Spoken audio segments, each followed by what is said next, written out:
Sedicom, ikigo ca Diocese nkuru ya Bujumbura co kumenyesha amakuru. Ese Kristo yomenyekana?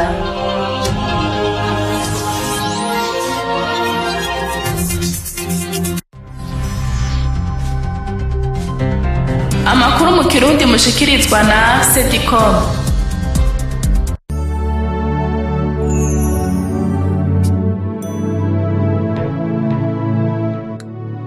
Ndabaramukije bakunzi b'ikigo ca Diocese nkuru ya Bujumbura cyo kumenyesha amakuru, nongera ndabaha n'ikaze muri ano makuru yo kuva ku igenekerezo rya 19 gushika ku igenekerezo rya 25 Myandagaro, mukayakurikirana kuri wezi 3 akaburungu Archidiocese de Bujumbura akaburungu BI, agizwe n'ingingo nkuru zikurikira. Ababikira 14 bo mu muryango w'ababikira b'urukundo bisunga Vincent wa Paulo Mweranda baragize indagano ku munsi wa gatandatu igenekerezo rya 24 Myandagaro muri paruwasi Yohani Paulo wa kabiri yo mu Buterere. Umunsi wahariwe itogwa warahimbajwe muri paruwasi Buziracanda ku munsi w'Imana igenekerezo rya 25. Abasaveri 70 b'i Burundi barifatikanije na bagenzi babo bo mu bindi bihugu mu kwibuka Patiri Georges Defour yatanguje umuhari wabo. Aya n'ayandi ni mukanya Audrey Kaze nje ndi kuri mikro.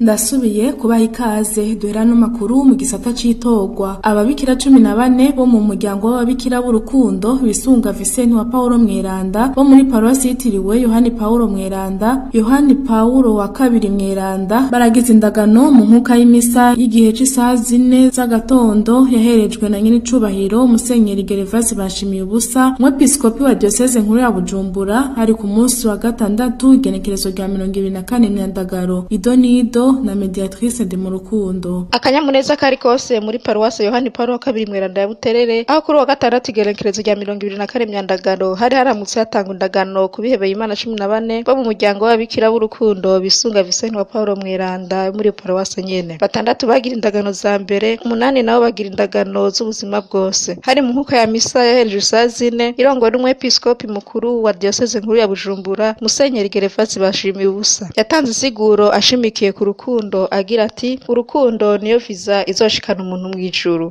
Kurubanza nogira nti niyo viza Yesu azotubaza ngo turekurigwe kwinjira muri cya gihugu cy'ubwami bw'Imana. Tudafise iyo viza y'urukundo ntituzoshobora kurekurirwa kwinjira muri ico gihugu cy'ubwami bw'Imana, kuko n'ubwami bw'urukundo. Yaranamenyesheje ko igikorwa gikomotse ku kwemera arico gishimisha Yesu Kristo. Naha Yesu agize ati icyo mwagiriye umwe muri abo bato tuvukana nije mwakigiriye. Gukora igikorwa gikomotse ku kwemera. Ukwemera iki? Ukwemera yuko muri uwo muntu ari Imana yibonekeje. Igikorwa cy'urukundo bishimisha Yesu ni igikorwa gikomotse ku kwemera Imana.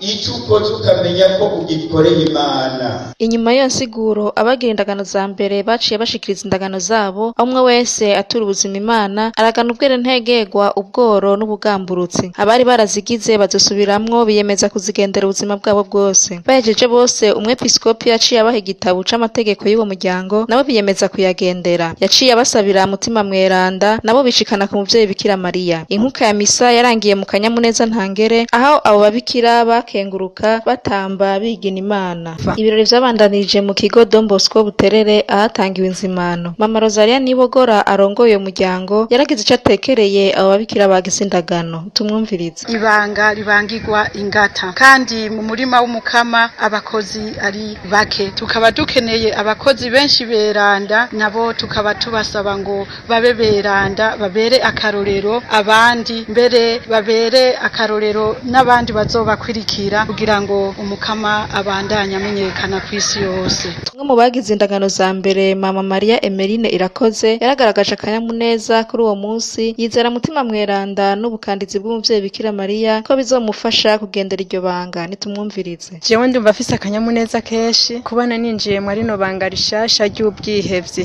Ziko no ntabona ari ndabikwiye ariko n'urukundo rw'umukama yo nyene yitorera bishatse kugira ngo ibitumire mu murima wayo. Ubwanje ntavyo nshoboye gukora ariko ndizigiye mutima mweranda kazomfasha, kandi n'umuvyeyi Bikira Mariya akamfata ukuboko kugira ngo nshobore kubandanya urugendo rwanje, kugira ngo ku munsi uri imperuka nze shikane ubuzima bwanje nk'uko nawe umuhereje nyene ari umurava. Bamenyesha ko abagize indagano za mbere baronse irindi zina ari ryo Mama Mariya ryiyongereye kuryo bari basanganywe. Tubamenyeshe kandi ko uwo muryango washitse mu Burundi mu mwaka w'igihumbi kimwe amajana 1972 bakaba bamaze gushika mu diocese ya Bubanza, Ruyigi, Ngozi, diocese nkuru ya Gitega hamwe na diocese nkuru ya Bujumbura. Bakaba bafise ubutumwa bwo kurera imfuvyi n'abana batawe n'abavyeyi muri paruwasi ya Buterere. Mediatrice ndi mu rukundo ku bwa Sedicom. Arakoze Mediatrice ndi mu rukundo. Ku munsi w'Imana igenekerezo rya 25 Myandagaro paruwasi Buziracanda yitiriwe Papa Yohani wa 23 Mweranda wari umunsi wahariwe itorwa, ukaba kandi wari umunsi w'ubukengurutsi bwa Mama Agnes Bukuru umubikira wo mu muryango wa bene Bernadetta,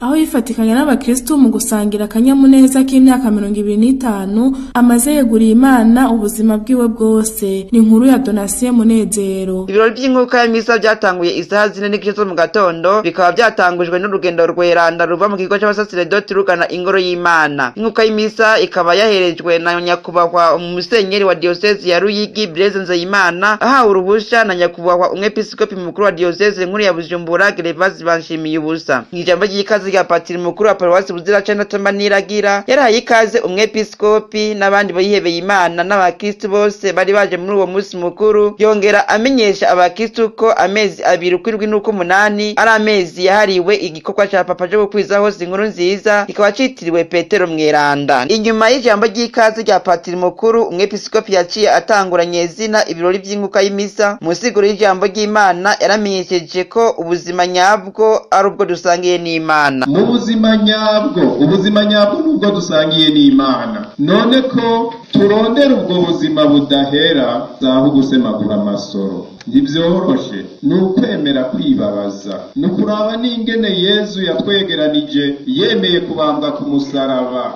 Iyo bimworohera yari kutwereka amayira yoroshe, none uko byamugendeye niko natwe bitugendera. Inzira igenda mw'ijuru si inzira y'ikirari, uratsitagurika mugabo ukamenya iyo uri kuraja kuzohashika niwumirako. Ufise ibanga niwaryumako rizogushikana kwa Data wo mw'ijuru. Twese rero tugira uko. Mw'ijambo ry'ubukengurutsi bwa Mama Agnes Bukuru arakenguruka Imana ye nkuru yo yamuhaye kumara imyaka 25 ari imbere yayo, akengurukira n'abakristo batahengeshanije kumuba hafi mu gisabisho, kandi n'ubu abasaba ko bamugoma hafi bamusabira. Mbanje gukengurukira Imana yo nkuru yo yampaye kumara imyaka 25 ndi imbere yayo, nama ndamukengurukira uko bukeye uko bwije, akamamfasha nawe nshobore kurangura ishaka ryiwe kugira ngo ngendere imbere yiwe. Nkengurukire abantu bose iyo bava bakagera bamfashije kuba narashoboye gushika ngaha muri iri banga ritoroshe umukama yampamagariyemo. Nta muntu n'umwe ashobora kwitwaza ibanga. Ubwa mbere ushobora kurimutwaza ni Imana, yo iba yaramuhamagaye kandi imuzi kuva mwino gushika ku mutwe. Ubwa kabiri nabo bose baza baramufasha gutambuka aje imbere, bakaza na cyane ubwa mbere abaza arahanuza n'abamuha amasakaramentu kugira ngo ntiyigere yijajara. Ndabakengurukira kandi namwebwe bene wacu b'Ibuziracanda mwagiye muranjigikiza agasabisho, mukaguma munsabira mumpetse ku mutima iminsi yose. Tamenyeshe ko Mama Agnes Bukuru yagize yubile y'imyaka 25 kwigerekezo rya 27 mu Kakaro muri diocese ya Gitega, akaba yariko asangira akanyamuneza kengurukira Imana n'aba abakristu bose ba paruwasi Buziracanda kwigenekezo ya 25 Myandagaro, akaba asanzwe avuka muri paruwasi Buziracanda. Inyuma y'ijambo ry'ubukengurutsi bwa mama Agnes Bukuru, umwepiskopi yaciye ashikiza umuhezagiro w'icese usozera ibirori vy'inkuka y'imisa. Imisa irangiye abakristu baciye bahurira hamwe barasangira amasaka. Ko bwa Sedikome paruwasi Buziracanda, Munezero Donatien. Arakoze Donasiano Munezero. Ababikira bashasha bo mu muryango wa bene umukama bavuka muri paruwasi Munanira barahereje Imana igisabisho cyo gukenguruka ku ngabirano y'ubuzima bwihevyi baheruka kugabana. Ico gisabisho caherejwe mu nkuka y'imisa ya kabiri yo ku munsi w'Imana igenekerezo rya 25 Myandagaro, ikaba yaherejwe n'icegera c'umwepiskopi wa diocese nkuru ya Bujumbura Musenyeri Anatori Ruberinyange asanzwe avuka muri iyo paruwase. Mu nsiguro y'ijambo ry'Imana yabwiye abo babikira bashasha ko kwihebera Imana ari ukwinjira mu rukundo Imana ikunda abantu, yongera basaba kugendera iryo banga ntihagire ikizobakanga ngo barondere kuva mu iryo banga. Bagiye kwihebera Imana, mu kwihebera Imana winjira muri rwa rukundo Imana ikunda abantu, ukarondera kurusasagaza muri rwa kutaremera mu bantu bakeneye cyane cyane kuragirwa, bamwe bagwaye babatama n'abatamakazi z'amfubyi, bamwe ku mutima bariko baranyerera bajuragira ukabigisha, ukabaha indero nziza ukibigisha ivy'ubukirisi inkuru nziza.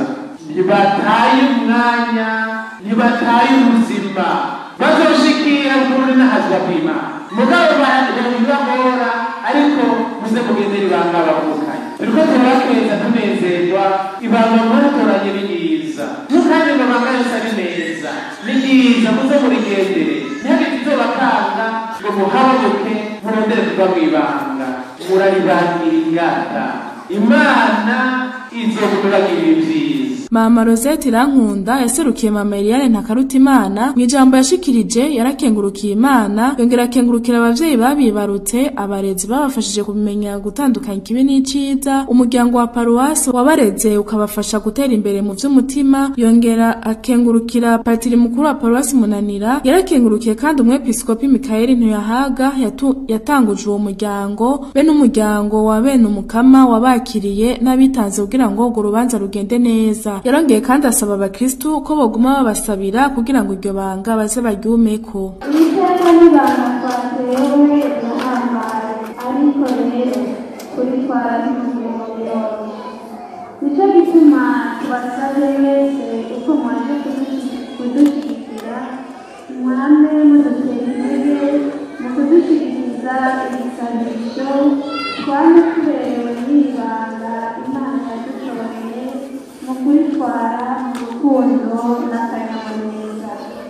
Mu kurangiza turongeye kubakengurukira mwese imuheza imbere y'Imana. Hari akanyamuneza kandi hadasanzwe kuko wari umunsi wo gusozera amezi 2 yahariwe itorwa. Abahurikiye mu migwi w'itorwa abihebeye Imana bavuka muri iyo paruwasi, abakristu benshi bari baje kwifatanya nabo babikira bashasha. Igisabisho mbene ico kirakomeza abagitohoza umuhamagaro wabo, aho babona uturorero twa bene wabo bategwa iteka bagatoneshwa n'Imana. Tukiri mu makuru y'itorwa nyene, umunsi wa 4 igenekerezo rya 22 Myandagaro muri paruwasi yitiriwe Aloise Mweranda yo mwijenda harabaye ibirori vyo gutera intambwe mu buzima bwo kwihebera Imana mu muryango w'ababikira b'abanosiade. Ivyo birori bikaba vyabereye mu nkuka y'imisa y'isaha 11 y'umugoroba, yaherejwe na patiri mukuru wa paruwase Patiri Gilbert Ndayishimiye ari kumwe na Patiri Richard Habarugira afasha mu nyigisho muri uwo muryango. Uwo muryango ukaba wungutse abapostulante 10, abinjiye novisi 8. Mama Christine Niyonkuru aserukira umuryango mu Burundi aragaragaza akanyamuneza afise, akongera akatubwira icatumye batora uwo munsi kugira ngo batange indagano uwo munsi mukuru wa Bikira Mariya umugabekazi w'isi n'ijuru, akongera agatera intege abo bateye intambwe mu buzima bwo kwihebera Imana. Nakanyamuneza ku muryango w'abanosiade mu Burundi naho abanosiade bari ku isi yose, kubera ko twashoboye kwakira abapostulante 10 n'abinjiye mu novisiya 8 n'abandi bavukanye basubiye mu indagano zabo iz'umwaka umwe n'iz'imyaka 3. Nakanyamuneza rero no kuri jewe nsanzwe nserukira umuryango mu Burundi. Twarahimbawe kuko umuryango uriko uraguka. Nibo twisunze kugira ngo dufate umunsi uri hagati mu ndwi, kuko abantu basiyade dusanzwe dufise akarangamutima gashimikiye kuri Bikira Mariya. Bikira Mariya niwe karorero kacu, nico gituma twaciye duhitamwo uwo munsi mukuru wa Bikira Mariya umugabekazi w'ijuru n'isi, kugira ngo kitubere ikimenyetso, utubere umunsi ntibagirwa, kubera ko asanzwe ari akarorero kacu. Abo bagize intambwe baboneyeho kwibuka no kumwishimikiza mu ngeso nziza ziwe, nk'uko akarangamutima k'abanosiyade gasanzwe kabiduhamagarira. Abataratangura turabatumira tukababwira ko mu muryango w'abanosiyade imiryango yuguruye, tubandanya tubakira. Abo nabo bamaze gutera intambwe, turiyemeza kumwe nabo ko tubashigikira, ko tubafasha ko babandanya batera intambwe mu kubigisha bijanye n'iryo banga, kubera ko tuba turi imbere yabo mu kubana nabo, tubereka ingene ubuzima bw'abanosiyade busanzwe butunganije, n'ingene ushaka kubugendera inyifato agira, ingene akora n'ibikorwa. Imisi yose tuca tubama hafi, hagize ugira ikimugoye canke icyo ashaka gutahura kuruta, tuca twama hafi kugira ngo tubafashe kubitahura no kubiteramwo imbere. Mwomenya ko umuryango w'abanosiyade washitse mu Burundi mu mwaka w'1958 kaba watanguriye muri paruwasi Jenda yitiriwe Aloyse Mweranda. Tukiri mu makuru yo mu gisata c'itorwa nyene, paruwasi Mukiza Mweranda yifatanije n'umugwi w'itorwa yaratunganije indwi yahariwe itorwa kuva ku munsi wa gatatu igenekerezo rya 28 Myandagaro gushika ku munsi w'Imana igenekerezo rya 2 Nyakanga. Kucivugo ngo nobandagwiciriye ntamenyesheje inkuru nziza.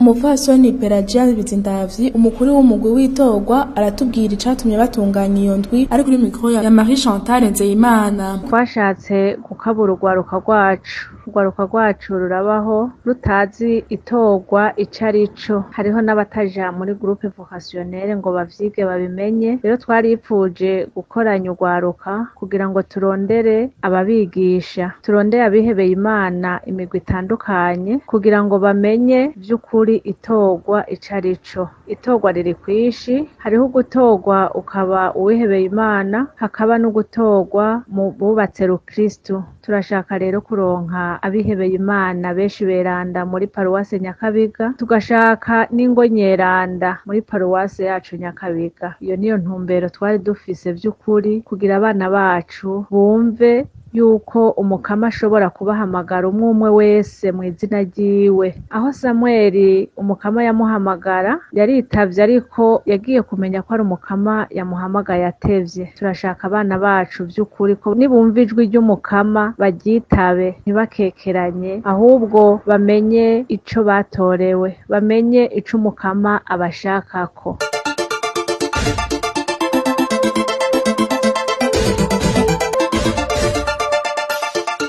Tuje mu gisata cyo kwemera mu ntumbero guhimbaza umuvunyi wa paruwasi yitiriwe Augustino Mweranda mu Buyenzi no kugururira icese umwaka wa yubile y'imyaka 50. Iyo paruwasi maze imenyesha ijambo ry'Imana. Paruwasi ikaba yarateguriye inyigisho abakristu zibategurira guhimbaza neza kuva ku igenekerezo rya 26 gushika ku igenekerezo rya 30 Myandagaro. Kucivugo ngo nta mugreki canke umuyahudi, Kristo niwe vyose akaba kandi muri vyose. Patiri mukuru wa paruwasi Patiri Marc Nsantugwimo aratubwira ibitegekanije muri iyo ndwi, kongera agasaba abakristu kubumwe no kwitaba ivyo bikorwa. Ari kuri mikro ya Alexis niyo nkuru. Ku mwaka utashe turaba igihe umunsi mukuru wa Mutagatifu Augustin ubushitse, hama dutura iyo ndwi uno mwaka tanguye igenekerezo 26 kazohera wa Mungu igenekerezo rya mbere ryo kw'icenda. Igishasha uno mwaka nuko mu mpera y'iyo ndwi twugura umwaka wa yubile, kuko paruwase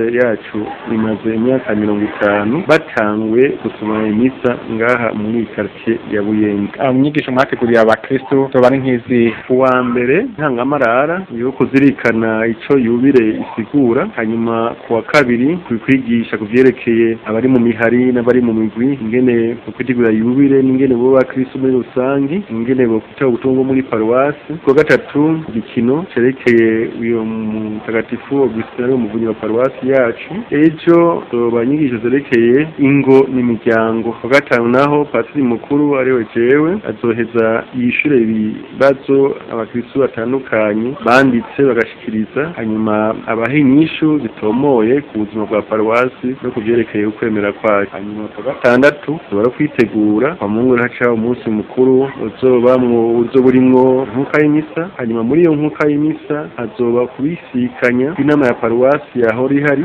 hanyuma hacaba no gurumika mu butumwa inama ya paruwasi nshasha. Hama tugura uyu mwaka wa yubile. Ni igiki musaba abakristo muri no paruwasi ya Buyenzi? Yuko abakristo bwa mbere bakwerekana uwo mutima ko uri umuryango umwe, naho dusanzwe tuva mu mihingo myinshi tuvuga n'indimi nyinshi, turi umuryango umwe kuko twese turi umuryango w'abana b'Imana. Rero muri no ndwi ndabasaba ko bakwerekana uwo mutima usumba ko bahora bawugira, hama bitabizo nyigisho n'ivyo bikorwa n'ivyo bindi biro twateguye kugira ngo nyene umuryango tuwubake iberekeze y'umuryango koko. Yari Patiri Marc Nsantugwimo, patiri mukuru wa paruwasi Buyenzi, ari kuri mikro na Alexis Niyonkuru. Abatorewe ubutumwa bwo kurangura inama nkuru ya paruwasi Rushubi bararonkeje inyigisho ku munsi wa gatandatu igenekerezo rya 24 Myandagaro kugira ngo babategure baze barangure neza ubwo butumwa. Kabaye n'akaryo ko kubisikanya n'abahora mu nama nkuru ya paruwasi ku munsi w'Imana igenekerezo rya 25 Myandagaro. Ni inkuru ya Benoit Bigirimana. Izo nyigisho zashikirijwe na patiri mukuru wa paruwasi Rushubi Pio Gwamiye, aho yashimikiye ku ijambo ry'Imana ritwereka aho Yezu yatangura ubutumwa ko yabanje kugeragezwa na shetani. Abwira abari bazitavye ko nabo bagiye kuronka ibigerageza, ariko ko batogira ubwoba basenge cane kugira Yezu we nyene azobaneshereza. Izo nyigisho ziheze haciye hakurikira gushengerera Yezu mu isakramentu ry'Ukaristiya, bongera baronka isakramentu ry'ikigongwe. Bukeye ku w'Imana igenekerezo rya 25 Myandagaro mu misa ya kabiri niho abahora mu nama ya paruwasi babisikanya n'abashasha batowe.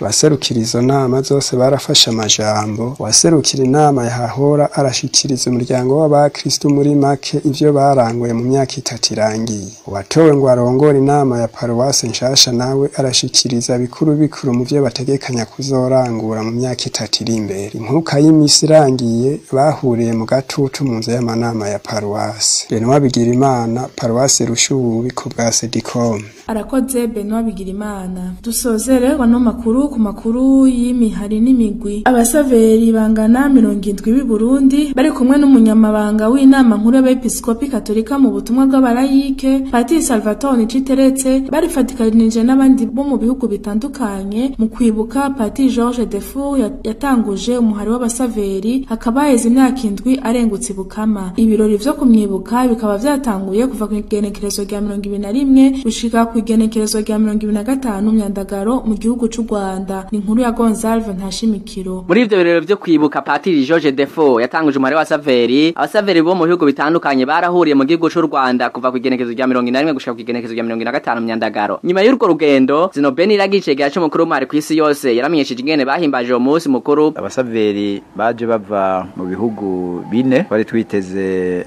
abava mu bihugu bitandatu. Ibyo bihugu bine ni Repubulika Iharanira Demokarasi ya Kongo, nyuma Uganda, Burundi n'igihugu c'u Rwanda catwakiriye. Twari twiteze kandi twavuganye nabo muri Afrika y'Epfo nabo muri Zambia, mugabo baragira ingorane ku mwanya wa nyuma. Rero aho twari tugiye imbwara ubugira indwi duhimbaza uya dushingiye umuhari yitavye Imana itariki 21 z'ukwezi k'umunani 2012. Numva rero kuva ico gihe ku mwaka turaheza tugahura abasaveri bo mu bihugu umuhari urimwo abo bishobokeye, tugahurira hamwe kugira twibuke tuganire kuri uwo George Defour, tuzirikane kwiragi yadusigiye Bukavumbere ahari icicaro c'umuhari ko niho George Defour yawutangurije mu 1952. Haheze umwaka ucuratangura ngaha i Burundi, birakurikira rero no mu bindi bihugu. Ikambe n'abatazi Patiri George Defour akayaravuze ivyamuranze n'uwari we. Patiri George Defour yari umubirigi, niyo yavukiye ariga amashuri araba umusacerdote mu bita ba missionnaire ba Afrika, ba patiri bera. Caza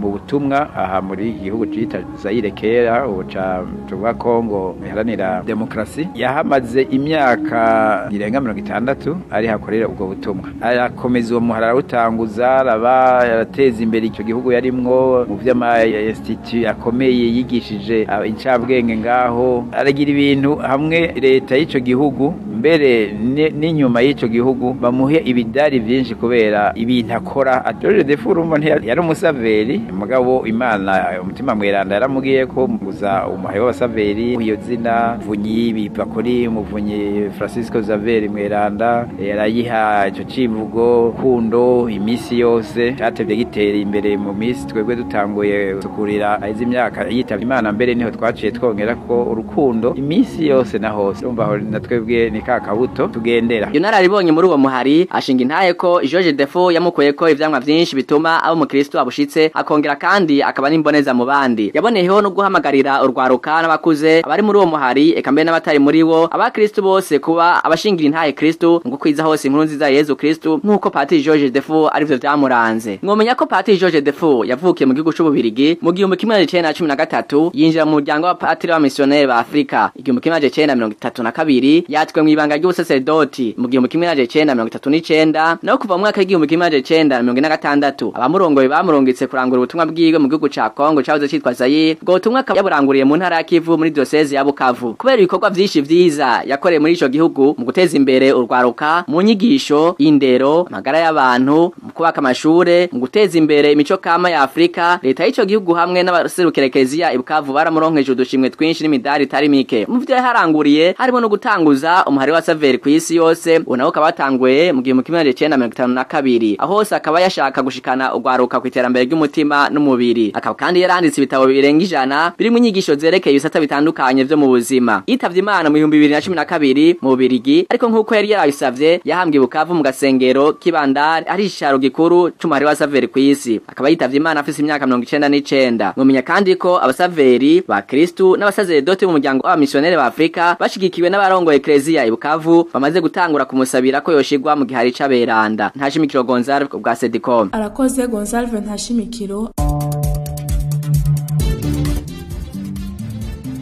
Akaba ari kuri iyo nkuru ndangirije ko ano makuru. Hashimira mwebwe mwese mwafasha akanya ko kuyatega abiri. Hashimira n'abagenzi baje bafashije kuyatororokanya. Utwade kaze njane kuri mikro mukama bahezagire.